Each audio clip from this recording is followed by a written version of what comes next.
नमस्कार, मी ज्ञानेश्वर मोरे. नवराष्ट्राच्या डिजिटलमध्ये तुम्हा सर्वांचं स्वागत आहे. नुकतंच विद्येचं माहेरघर असलेल्या पुण्यामध्ये 4,000 कोटींचं ड्रग्ज सापडलेलं आहे. पुणे पोलिसांनी कसून चौकशी केल्यानंतर कालपर्यंत 4,000 कोटींचं ड्रग्ज पुणे जिल्ह्यामधील विविध ठिकाणी सापडलेलं आहे. यावरून विरोधकांनी देखील सरकारवर निशाणा साधलाय. या संदर्भात बोलण्यासाठी आपल्यासोबत काही विद्यार्थी आहेत. कालपर्यंत 4,000 कोटीचं पुण्यामध्ये ड्रग्ज सापडले. नेमकं विद्यार्थी म्हणून तुमची प्रतिक्रिया आहे? जर मागील काही वर्षाचा अनुभव पाहिला तर पुणे हे विद्येचं माहेरघर आणि सांस्कृतिक शहर म्हणून ओळखलं जातं. देशाच्या कानाकोपऱ्यातून आणि महाराष्ट्रातून देखील विद्यार्थी शिक्षणासाठी इथे येतात. पण जे काही आपण पाहतोय मागील काही दिवसापासून पुणे हे आंतरराष्ट्रीय ड्रग्जची राजधानी बनताना दिसून येते. ललित पाटीलचं प्रकरण असो, शेकडो कोटीचे ड्रग्ज आणि आता तर म्हणजे हद्दच झाली. 4,000 कोटीचे ड्रग्ज पुण्यात सापडते. बरं, हे ड्रग्ज कुठं विकलं जाते तर लंडनमध्ये विकलं जातं, युरोपामध्ये विकलं जाते. म्हणजे एकेकाळी असं व्हायचं की वऱ्हाड निघालं लंडनला, तसं आता येणाऱ्या काळात नाटक येईल की पुण्याचं ड्रग्ज निघालं लंडनला आणि एखादी वेब सिरीज तयार होईल येणाऱ्या काळात नार्कोस सारखी पुण्यातील ड्रग्ज माफियावर. बरं, हे 4,000 कोटीचं ड्रग्ज सापडलं, पण हे 4,000 कोटीचं जे ड्रग्ज आहे ते हिमनगाचं टोक आहे. ते वर्षानुवर्ष होत आले. हे 4,000 कोटी नाही, कमीत कमी 40,000 कोटीचं हे ड्रग्जचं आंतरराष्ट्रीय मार्केट हे पुण्यामधून चालवलं जाते.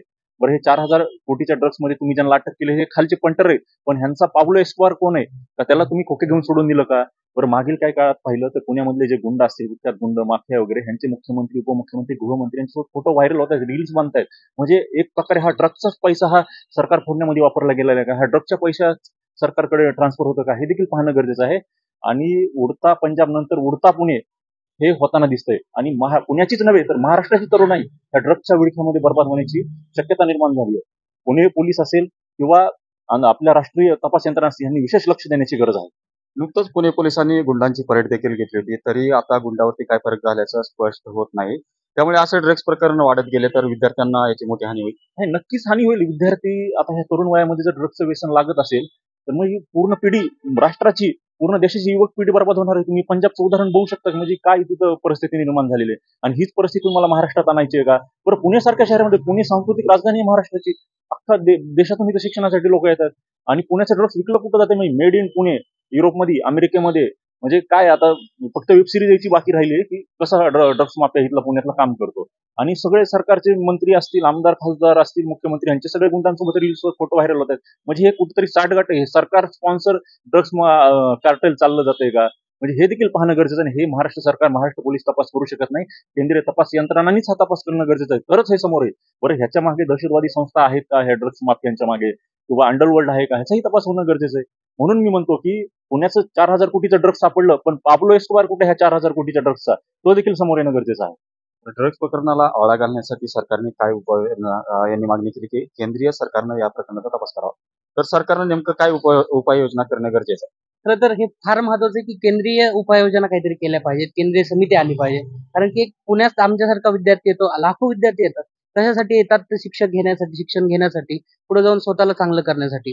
पण आज होतंय असं की प्रत्येक ठिकाणी ड्रग्जचा जिथं तिथं विळखा झालाय, तिथं तिथं व्यसन आहेत, जिथं तिथं गुटखा बंदी असताना आज गुटखा जिथं तिथं मिळतोय. अशा सगळ्या गोष्टी होत असताना शासन कुठेतरी याकडे दुर्लक्ष करतंय का? एक चांगली कुठेतरी यंत्रणा पाहिजे की ह्या सगळ्या गोष्टी थांबल्या पाहिजेत. आणि आमची अशीच शासनाला विनंती की ह्या तात्काळ गोष्टी थांबवाव्यात, नाहीतर पुढचा तरुण कसा असेल हे सांगायची गरज नाही. आपलं काय म्हणणं आहे? पुण्यामध्ये अशा प्रकारचे ड्रग्ज प्रकरण समोर येत आहेत, अनेक कोट्यावधी रुपयांचे ड्रग्ज उघड होत आहेत. जर का कायदा सुव्यवस्था कडक असेल तर एवढ्या मोठ्या प्रमाणात ड्रग्ज येतातच कसं आहे? जर का ड्रग्ज येत आहेत त्याचा अर्थच असा आहे की कायदा आणि सुव्यवस्था कुठेतरी सुरळीत नाही आहे. राज्य सरकारचं असेल किंवा पोलीस प्रशासनाचं व्यवस्थित लक्ष नाही आहे. आपापलं काम ते व्यवस्थित करत नाहीत. ह्याचाच आउटकम असा आहे की पुण्यात एवढ्या मोठ्या प्रकारचं 4,000 कोटी रुपयांचं ड्रग्ज येते. ही कोणती वाळवी आहे ती लगेच स्पॉट करणं गरजेचं आहे. ही पुण्यातून जी भारतभरातून जी तरुणाई येते अभ्यास करण्यासाठी, विद्येचं माहेरघर जे पुणे ते ड्रग्जचं माहेरघर होते, ती तरुणाईला कुठेतरी वाळवी लावून पोखरण्याचं काम या निमित्तानं होतंय. आणि पोलीस प्रशासनानं आपले हात कोणाकडूनही बांधून न घेता चांगलं आपलं काम करणं गरजेचं आहे. जर का पोलीस प्रशासन आपापलं काम, कायदा सुव्यवस्था व्यवस्थित ठेवत असेल तर असल्या गोष्टी होणारच नाहीत. माझं एक विद्यार्थी म्हणून असं मत आहे. तर पुण्यामध्ये विविध ठिकाणातून पश्चिम महाराष्ट्र असेल, मराठवाडा असेल, अशा अनेक ठिकाणाहून विद्यार्थी शिकण्यासाठी येतात. तर असं जर ड्रग्ज प्रकरण अनेक समोर येत असतील तर तुमची भूमिका काय राहील? तुम्ही पोलिसांना वगैरे निवेदन देणार आहात का? काय भूमिका असेल? नाही, आता असे जर प्रकरण जर समोर यायला लागले ना, आमच्या आई वडील आम्हाला इथे शिक्षणासाठीच पाठवणार नाही. बरं ग्रामीण भागातून मुलींचं शिक्षणाचं पुण्यामध्ये येण्याचं प्रमाण मोठ्या प्रमाणात आहे. पुण्याचं वातावरण एक हेल्दी वातावरण आहे शिक्षणासाठी. पण अशा प्रमाणे जर इथं म्हणजे गुंडांचं राज्य दिसून येतंय, ड्रग्सचं आंतरराष्ट्रीय हब पुणे बनतंय, तर ते मुलींचं शिक्षण पुण्याकडे यांचं जे शिक्षणाचं प्रमाण आहे ते कमी होईल. आणि आम्ही प्रशासन असेल, मुख्यमंत्री असेल, पोलीस असेल, ह्यांच्याकडे सगळ्यांकडे मागणी करतो, हे तुम्ही थांबवणं गरजेचं आहे.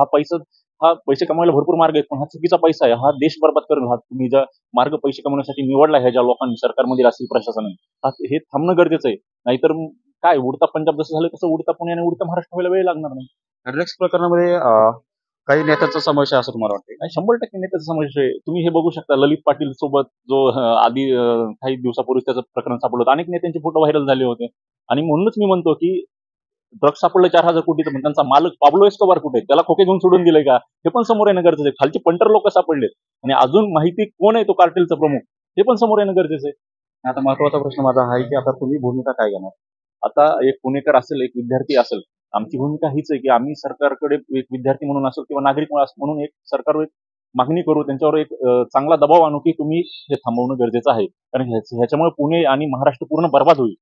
हे येणाऱ्या काळात आम्ही निवडणुकीमध्ये सध्या सरकारला ह्यासाठी जाब विचारू किंवा हा राजकीय मुद्दा बनवू की हे तुम्ही चुकीच्या पद्धतीने करता. आणि सर्वच राजकीय पक्षांनी, सामाजिक कार्यकर्त्यांनी, चळवळीतील लोकांनी समोर येऊन बोलणं गरजेचं आहे. कारण की हे अत्यंत चुकीची गोष्ट ही ड्रग्सची राजधानी पुणे बनत असेल आणि तरुण पिढी ह्याच्यामध्ये विळख्यामध्ये येत असेल. नक्कीच हे होते पुण्यातील विद्यार्थी. पुण्यामध्ये विविध ठिकाणातून शिक्षणासाठी विद्यार्थी येत असतात आणि अशा प्रकारे जर ड्रग्स प्रकरण उघडकीस येत असतील तर नक्कीच विद्यार्थ्यांच्या आरोग्याला धोका निर्माण होऊ शकतो, विद्यार्थ्यांना शिक्षणासाठी त्रास होऊ शकतो. यासाठी आता पुणे पोलिसांनी सतर्क राहून ड्रग्स प्रकरणाचा पर्दाफाश करावा आणि ड्रग्स प्रकरण असे पुण्यामध्ये घडू नये यासाठी देखील आता या विद्यार्थ्यांनी मागणी केली आहे. ज्ञानेश्वर मोरे, नवराष्ट्र, पुणे.